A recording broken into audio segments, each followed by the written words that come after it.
Thank you very much for your participation. Thank you very much for your participation. I am Nam Gyeong Chuk, the Director of the Department of Disaster Management in the Royal Government of Bhutan. Yes, during these 15 minutes, we have been given, within these 15 minutes, both Sri Lanka and Bhutan is supposed to present, which is quite taxing for us. But I will try to get it done within 6 or 7 minutes or so. Just to introduce my country, Bhutan is a small country, about 38,400 square kilometers, slightly bigger than Switzerland, with the total population about 700,000 people. The Department of Disaster Management is fairly a new department, created in 2008. And prior to the creation of the department, we used to be a small division.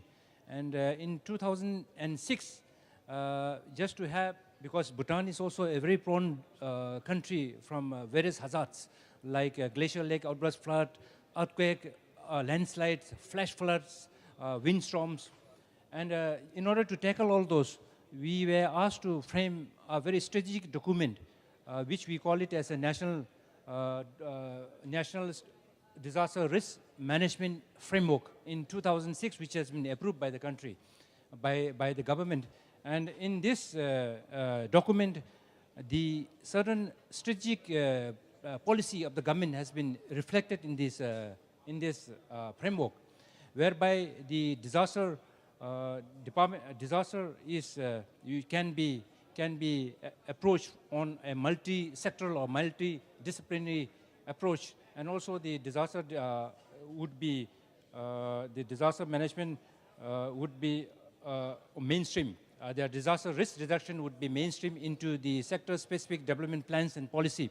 So, as reflected in the DRM framework, we had started initiating the mainstreaming of the disaster risk reduction in the sector, in the overall development planning process.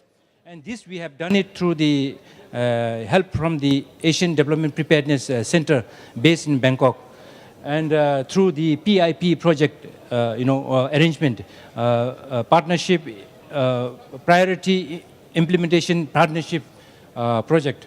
And now we are trying to mainstream the disaster risk reduction at two levels, one at the national level, one at the local level. At the national level, we would like to integrate the disaster reduction initiative and activities in the 11th five-year plan. Right now, we are having this 10th five-year plan. And now, from 2013, we will start the 11th five-year plan, which we would like to reflect it in the 11th five-year plan. And in order to do this, in other countries is a planning commission, but in Bhutan, we call it as a gross national happiness commission. Overall, the planning, overall planning of the country has been done by GNH Commission. And we need to make sure that the guideline issued by the GNHC should identify the disaster risk reduction into their document. And also now we would also like to mention the national policy should also address this disaster risks and various hazards from the natural hazards, and which can only be done if we if we have this protocol for policy formulation, which has been reflected in the GNH document for the country. And we need to make sure that the government protocol document framework should include the areas of disaster risk reduction in the overall planning document. We would also like to make sure that all programs and projects should consider risks, which can only be done if we have this policy and project screening tools and guidelines in place.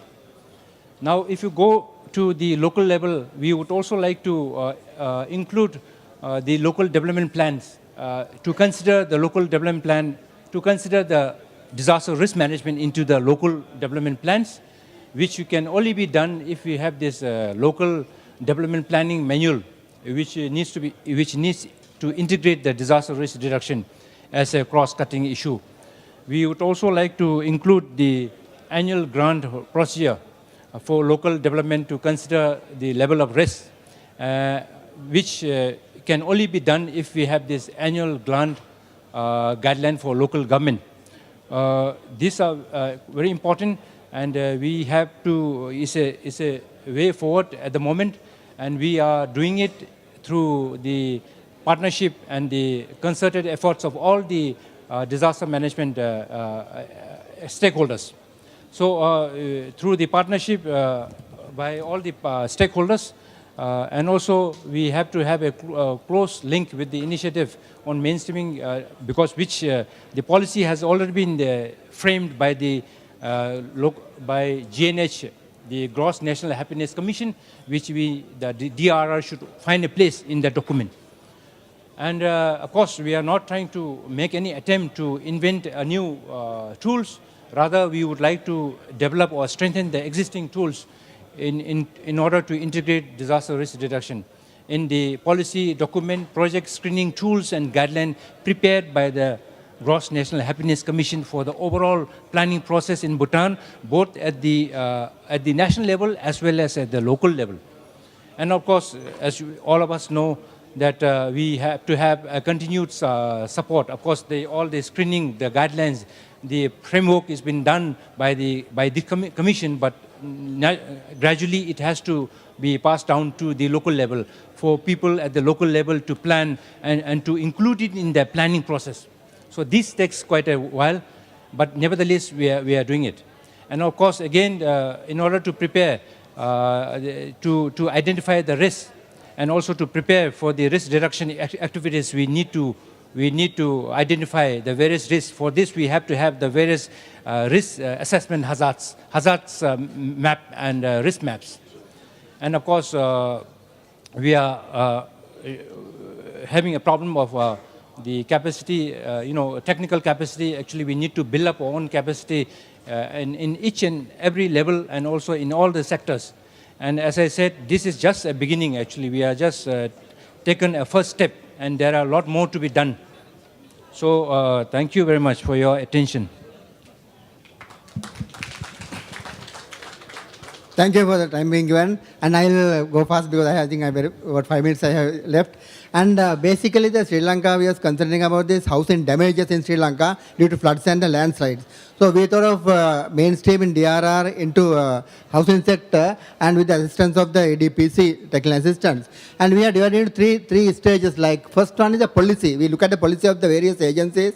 There are about 12-15 agencies working at the moment in housing sector. So we look at the policies of various agencies. Secondly, we look at the implementation program of these agencies. And thirdly, regulation.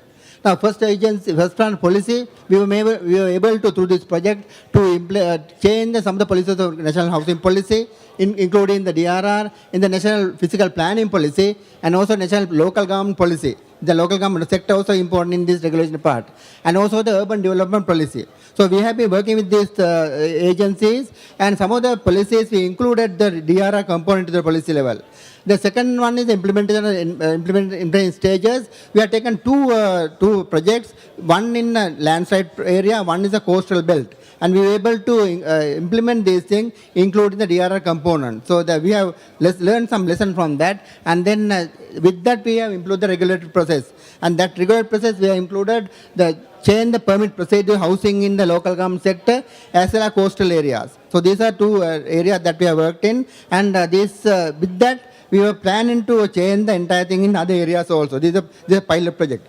Next one is actually the housing is not a one agency. There are so many agencies involved. So we had a common approach to the housing sector. So with this program, we had a national technical committee which consisting of all these agencies who agreed on a policy level agreement on how to include DRI into the plans. Secondly, the risk map is an urgent thing that urban sector, and we thought that in urban areas where the risk is very high, we'll develop a risk map. And we were able to do risk map on a pilot basis in two local authorities, and based on that risk map, we identified the urban development plan. The zoning is done on that basis. So I think we have moved forward on the areas of planning, on urban planning with the risk map in the place. Then the enforcement is one of the areas that we are very, very weak.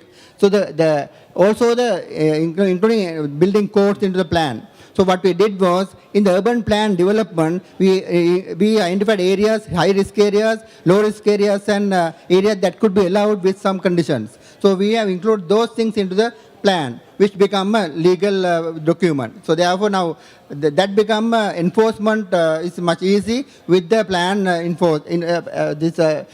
plan approved. When legal provisions are lacking in the local government sector, which we were able to do some of the regulations like bylaws in the local government sector. We include some of the DRR component in the bylaw. Now we are at the moment in a process of getting it through the local government and also provincial councils. So these are area we are working very hard, and building the capacity of the local level to enforce these things, and also to undertake the monitoring and supervision part of it is also needed. And that is of course the struggle that we are at the moment going through to train these people to use these various guidelines. Then the partnership we have started for housing sector, we are trying to improve that into the local government sector, to all the local government sector partners to be included in one of the like a technical committee, so that we can get their support into the planning sector. So these are basically what we have done through this program, and we have with this regulations as well as the enforcement part we have improved, so we have to take it up in forward. Thank you very much. Any questions on that? I can just clarify on that.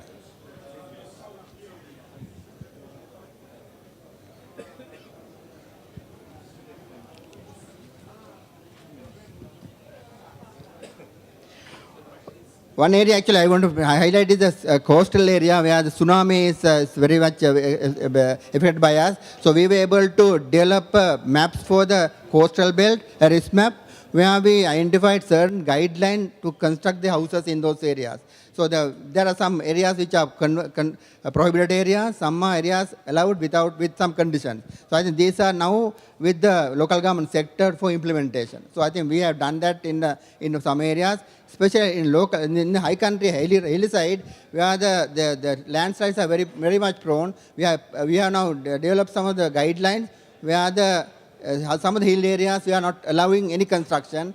Those are like conservation areas. Some areas we are allowing construction with some conditions. And these are now become a regulation, and also it has been approved by the government for enforcement. So these are the things that are happening at the moment.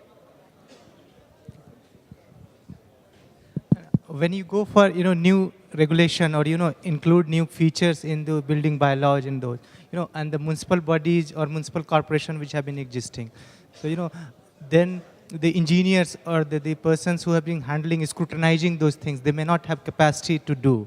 So that's one aspect. Second is that even the checks which has to be done, it requires much more manpower. So how you're handling that thing? In fact, this is one of the areas we are weak in the technical assistance. Now we are doing some training program for various technical officers and officers at the high level to get them to understand these regulations and how to enforce it. So now the training program is very important, and that is where we are at the moment. We are working on that. I think that we have understood that enforcement is not easy, and also it's not easy to get through the local government also. There are so many levels that we had to go through. We had to go through provincial level, we had to go through the local level. So I think this we are working on that. We have some agreement with the local government ministry. We are working very closely with the Ministry of Local Government as well as Ministry of Housing on this matter. Thank you very much.